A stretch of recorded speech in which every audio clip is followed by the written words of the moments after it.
From the campus of the University of Nebraska at Omaha.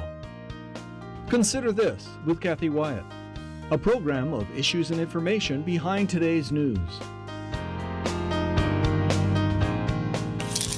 Everyone agrees that education is hugely important. The thing is, we're not particularly sure what we want from it. The aim of education should be to prepare us for the challenges of adult life. Yet from this perspective, it's clear that schools fail all but a tiny portion of their students. Whether in highly academic private schools or in deprived government-run ones, trouble dealing with life's challenges remains very widespread indeed. Human ingenuity, energy, goodwill and talent is being lost on an industrial scale. To get more ambitious about education doesn't necessarily mean spending more money, building more schools, employing more teachers, or making exams more difficult. Rather, it should mean focusing more on the real purpose of education. Hi everyone, I'm Kathy Wyatt. Welcome to the 26th season and this week's edition of Consider This. Our topic, education in Nebraska. Joining us to talk more about it is Matthew Bloomstead. Dr. Bloomstead is a principal consultant for Foresight Law Plus Policy, a position he accepted after serving 9 years as Nebraska's Commissioner of Education. Thank you so much for being here and welcome. Yeah, thanks. It's good to be here again, you know. All right, welcome back, I should have said yes. All right, so as we sit here today, what is the real purpose of education? Yeah, I mean, like the video says, I mean, this notion of preparing students for their life is part of that, but that's also really dependent on a lot of different aspects, you know, how students are going to be prepared socially, how they're going to be ready for that ultimately in their workforce, but also you want well-grounded citizens of the state. So it's a really complex process growing up, right? And so we think it's one of those challenges that you look at going, what do we really want in the system? And you have to engage parents, you have to engage others, but ultimately we all design that expectation around our students, and ultimately it is so they're successful in their adult life and in their future. Okay, thank you. A lot of knowledge and experience goes into that answer that you have given us. How did you get started in education? Yeah, I mean, I didn't take the direct path. I mean, from my perspective, I always cared deeply about education. My mom went back and got a degree in education when I was in elementary, and in fact, I think when I graduated from 8th grade was the time that she graduated with her teaching degree. And so I just was really raised with the notion that education's, you know, part of the process that's so important in the development of people and our communities and our culture, all those things that come together. And so really I took an interest there. I would kind of go in and out. I ended up thinking I might want to go to law school, and I ended up eventually getting a doctorate in educational administration, but I focused all of my career on education policy and worked out of the legislature, worked with our rural schools, worked out of the university in Lincoln, had a lot of different opportunities, and then I tell people all the time I became Commissioner of Education due to poor career planning, and so I ended up in that role. But I care deeply about this state, and I care deeply about the education system, and it's always kind of, I would put it back on my mom and blame her if nothing else. So. Well, for those people watching, tell us what that role of Commissioner of Education actually involved? Yeah, it's a number of things. Obviously, it's a constitutional office in the state of Nebraska, and so it used to be an elected state officer, and eventually there was an elected state board of education. So I worked closely with the elected board to run the agency across the Department of Education. That's all the rules and regs that both public and private schools have to kind of accommodate, and so we manage and watch that. We also took care of teacher accreditation, teacher preparation, watching all of the different things that ensure that we have a well-prepared workforce for our educators.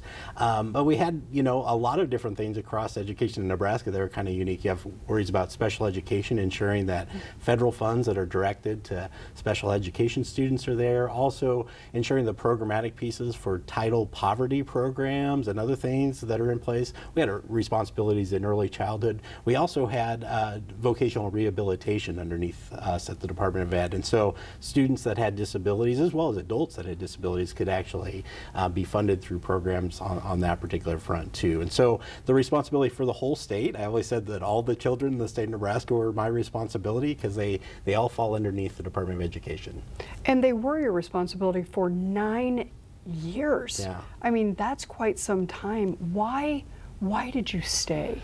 Yeah, I mean, first of all, it's a great experience, and I would say there's, it's one of those 24/7 jobs. I mean, I could never go somewhere and not be the Commissioner of Education while I was in the role, and but it really came down to working with people who really cared to kind of make improvements in the system. You can do that at great scale, working with even legislators and governors, and at a national level, working there. It's had its kind of the challenges of the responsibility were also something I took and owned and took a lot of care for, and really ultimately in the end, watching that is like that 9 years went fast, I mean, a lot of things that happened in that time, but it was a really great experience. Okay, then on January 3rd, you left. Yeah.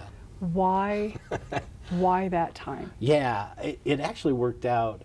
I had told folks when I started, it's probably a type of job that'll burn you out after 8 to 10 years. You dedicate a lot of that time, and I think I told people early on I hadn't given a lot of thought, but ends up being that you dedicate a lot of those times. I have 5 kids of my own. My youngest wasn't even in school when I first started, and a little of that kind of 24/7 environment, the challenge that any of those types of jobs bring, and lots of people go through it, but I'd also kind of felt right, like I'd accomplished many of the things that I thought I could do well, and always think that there's someone else that can come behind you and do even more, and that's been my hope with this.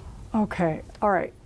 What are you doing now? Yeah, and it's really great, and I kind of have always said I'm a policy wonk. I really like to do policy research. I've had a lot of that history around education policy. The opportunity to be commissioner put me in a spot to lead on a lot of those things, and people should be blessed with also writing laws and then later having to implement them and go, who wrote that law that way? Why'd they do it that way?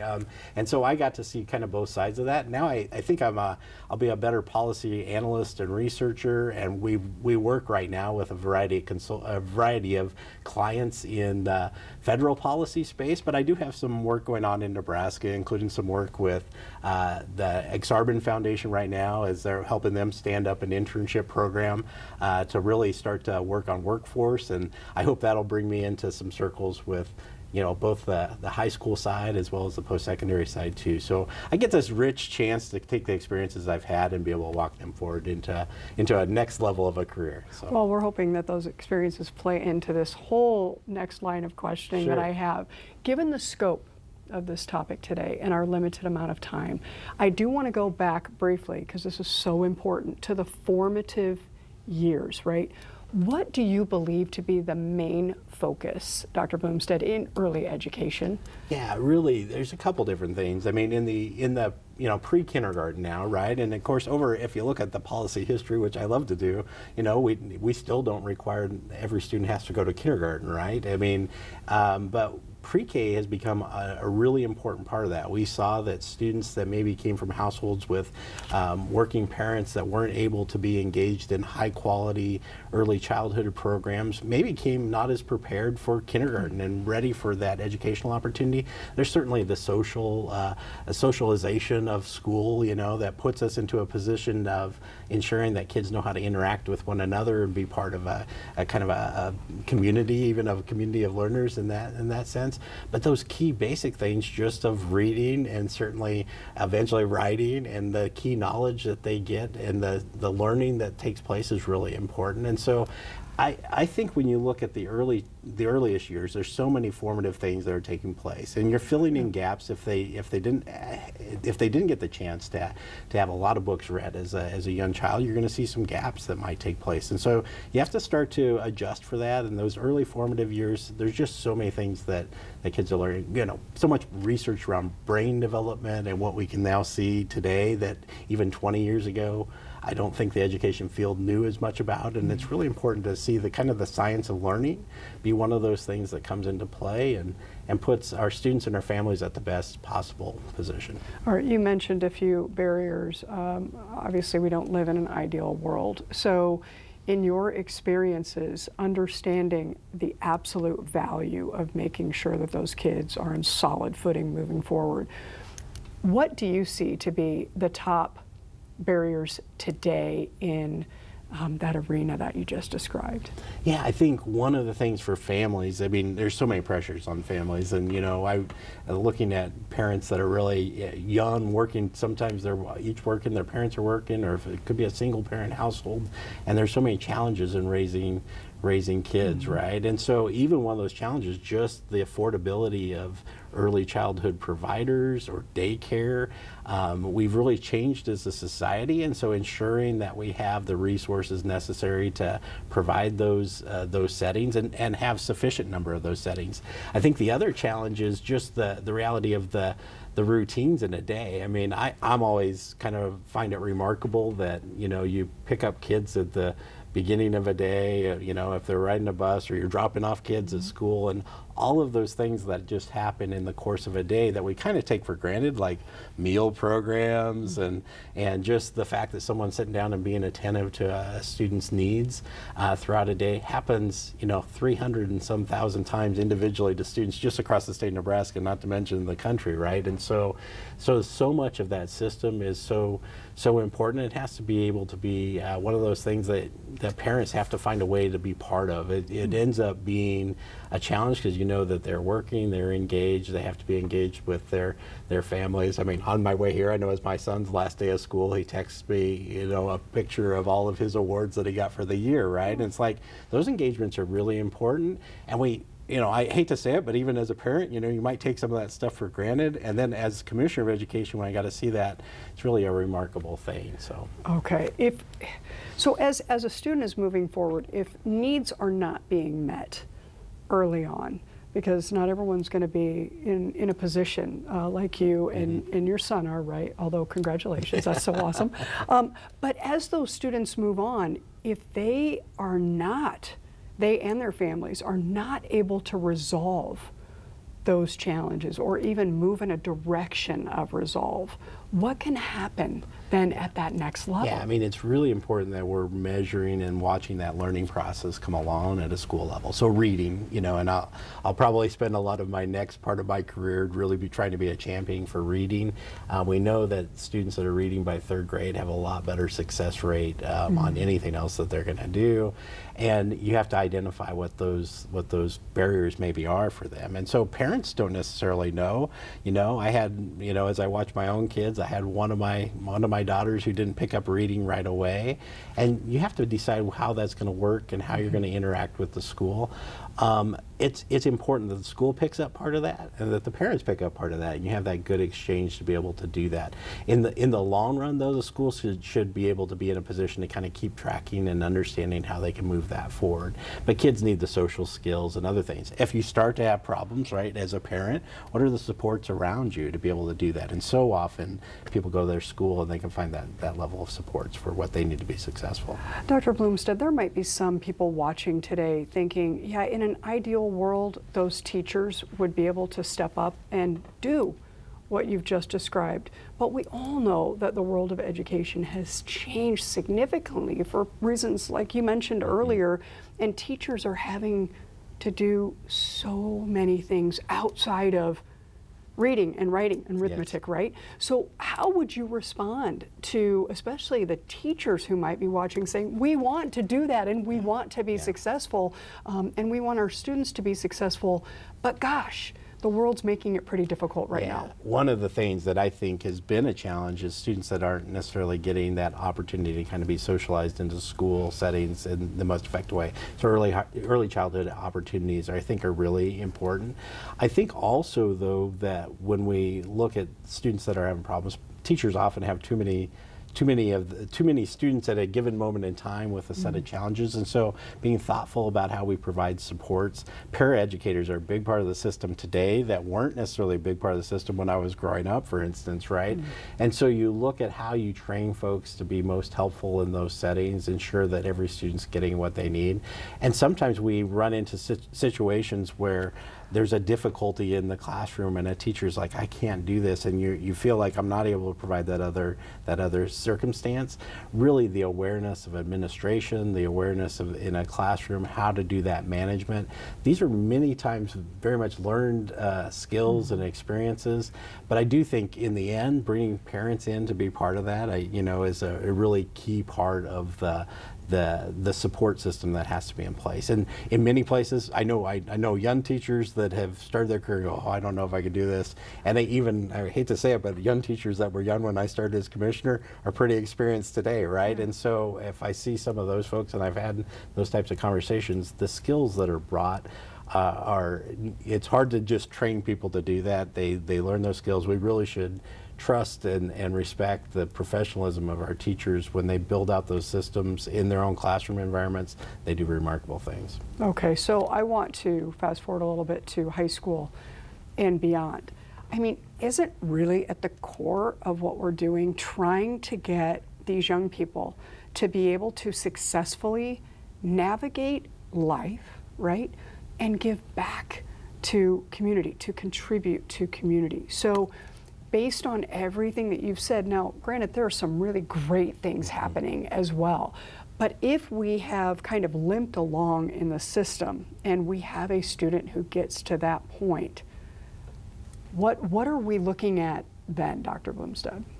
Yeah, as far as as a student might struggle on that particular pathway, someone does have to jump in and intervene. And if a student that has special needs is having those addressed, I really think it takes looking at an individual student, engaging with them in a fashion. We see students that are kind of tied to their goals is really important. I'm a big believer in also working on career education and having students have goals, and even as soon as 5th grade having conversations about what do you want to accomplish, and every person you talk to will link back to someone that helped them accomplish what they wanted to do. If a student's continuing to have struggles, right, we want to make sure there's a set of supports that are always available for students. And we have a lot of other challenges that take place across the state. You have poverty rates sometimes, you have certainly abuse and neglect that can take place. Schools are dealing with a lot of those things, and we want to make sure that we can kind of connect those various dots and make sure that those supports are always there for students as well. And it's a big lift for us as a society, but we do that through our schools, and I think I don't want people to take for granted what happens on a daily basis around those issues as well. Okay, let's go and talk a little bit about the possible solutions to all of this. And I guess in my mind, that starts with this whole idea of how do we attain equality? And I mean, equality can mean a lot of different things to different people, but that's just as simple as trying to get every kid into a seat right there in the classroom. Yeah. So, boy, it's a loaded question, but really, as thinking of the basis of all of this, how do we address that? Where do we start with attaining equality? Yeah, I mean, one of the big things is, number one, we do look at resources across the state like Nebraska, and for the most part, Nebraska's done a good job of resourcing schools. It's not perfect, no state is, but you want to ensure that they have the best kind of setup. And if you go across the nation, you would find Nebraska does pretty well on that front. Want to ensure that at a neighborhood community level, there's access to the school itself, right? That you're not having a bus too far, or you're having a safe, secure environment around each school setting. And for the most part, we do that really well in Nebraska too. But when you get into the classroom and you start to look at, hey, look, every student has what they need to be successful, right? We're putting a well-trained teacher there, we're putting the supports around the teacher that have to be there. And you start to watch for those things. On occasion, we would look at the data around students and student performance. We might say, oh, maybe we could do a little bit better on the type of instructional materials that are being selected in this school. We see a kind of persistent challenge around whatever, some type of topic. And in other schools, you'd say, hey, look, they're doing a really good job and they seem to be beating the odds. What are they doing? And so you try to learn from both of the examples. Like if you see something that's not working, how do you move that to another place? And part of the role, I think, even with the department and, certainly a lot of the rules and regs and federal things that all come together, but ultimately in the end, we would try to look at the performance of schools and students and say, how can how can we help this one that seems to be struggling, and how can we do something a little bit different there? And so some of it's resources, some of it's like, hey, look, we've noticed you have a really young teaching force, maybe you need some assistance with either professional development and training, or different things. And school administrators do a remarkable job. The differences that we might see in schools would be even more dramatic if we didn't have well trained and thoughtful principals, assistant principals, and others that are part of that too. Okay, well, in the spirit of assessing, which it kind of sounds like you're doing there, I do need to ask you, what is the role of politics in education? Yeah, a little and different, Dr. yeah. Bloomstead, do you agree with that role? I'm going to take a drink this Sure. way. Yeah, I know you got to process that for a minute. It's a big question. Yeah, I'm a little disappointed in politics as I see them today, because I think people focus on the wrong things, like the things that are really challenges for us to think about ensuring that every student's getting what they need at that local level. We've seen kind of the distractions of the types of things that come up. I don't have a great answer to why that occurs in that fashion, but what I do believe, kind of down to my soul really, is that when you get down to the local community level within a building and you really have a sense of community around a school, it's not someone else's school, it's your school, and you actually start to dig in and find that people really have a lot of regard for what's happening at that most local level. And it seems like politics today are kind of going, I always called it adopting solutions to other people's problems, right? And so sometimes you catch this problems happen over here, well, we need to do something about it. Well, that adds a lot of bureaucratic red tape to what happens in a school setting. And some of that's, maybe legitimate, and you balance that stuff out. But the political rhetoric around, hey, look, it's not accomplishing the right thing. I think in part we hope if something's not working, that's the responsibility of politicians as much as it's the responsibility of parents and others to come up with solutions instead of just kind of we're going to attack this perceived problem, even though it's not really a problem in this given school. And so the more intentional that we can get conversations at the political level around what we actually need to be addressing in schools, the better off we would be. Okay, and you mentioned this, but if you were to describe the ideal administrative team, regardless of size of school, what does that look like? Yeah, I think anyway, you end up in a situation, somebody's getting, and I grew up in a very small school. I think I was very fortunate with, teachers were talking to one another. They understood what was taking place from kindergarten to first grade, and they actually even understood what we did in kindergarten was going to have an impact by the time you hit high school, right? You remember when you learned this at this point in time in your elementary career, this is how it becomes valuable. So a key administrative team would, and it gets tougher in bigger schools, quite frankly, and our students move around a lot more than they used to. So it's like know your students and know your students well. So you need someone that's really attentive to the student enrollment that you have, and sometimes they call them dean of students or something that's really attentive to that. You need folks that are attentive to the kind of what the teachers need, right? I think it's the front line and ensuring that you have those people in place. Principals generally have that responsibility. But sometimes principals, I've seen it happen in schools, they become the chief disciplinary person. Well, that's not the right role for principals in my view. They have to actually be the leader of the instructional strategies in the school and be recognized by their teachers for that. Superintendents that play a role in school districts, with kind of balancing the community's needs through the activities of a board, or in a private school, the same kind of thing. You have a head administrator that has that responsibility. You want that person really focused up at the policy and the resourcing of the schools ultimately. And I would even go all the way up to the commissioner. In a lot of ways it was ensuring, I would say this to administrators, hey look, part of my job is to stop bad things from happening to your schools, and part of your job is to stop bad things from happening in your classrooms, and finding that balance where everyone plays that role is really important. I don't know if there's a dream team of administrators, because I've seen many different kind of configurations and things, but there's somebody focused on students and student outcomes. There's someone focused on teachers and how they're being supported to accomplish that goal, that people know what the goal is and that they're actually working towards that together. Okay, you mentioned attentive. In just the minutes that we have remaining, I want you to speak specifically to fear. A lot of stuff going on out there in the world right now, and a good chunk of it not good. So whether you're talking to the students, the parents, the teachers, the administrators. Just briefly tell us, if they were all here today, how would you address fear? Yeah, I mean, there's so many things that I think people hold up to be afraid of. I mean, and I think we've seen this across the gamut. Students that go to school and are afraid for some reason, right?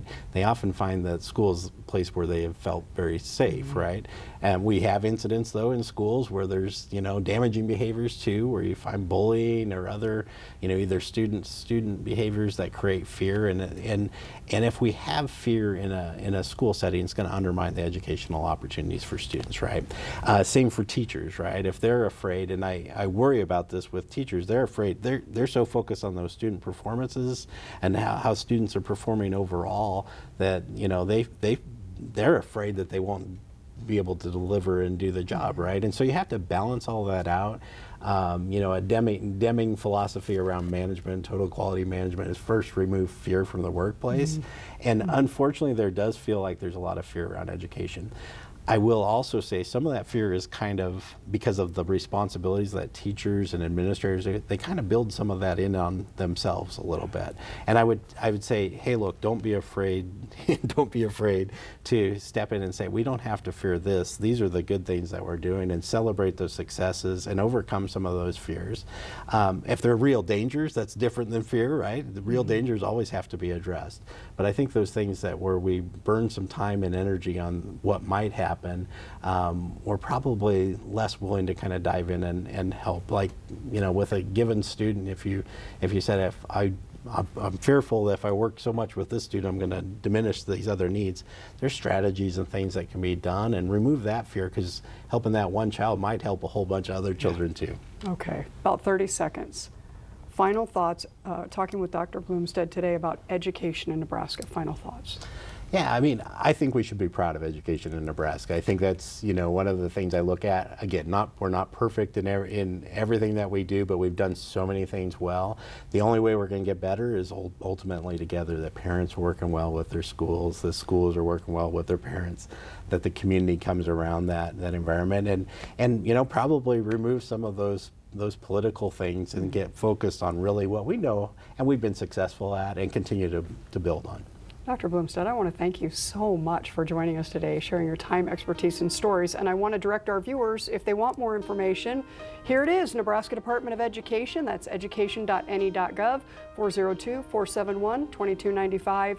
And then Foresight Law Plus Policy is, of course, where Dr. Blumstead is now. Thank you again very, very much. Glad to be here. And thank you all for watching. We will see you next week.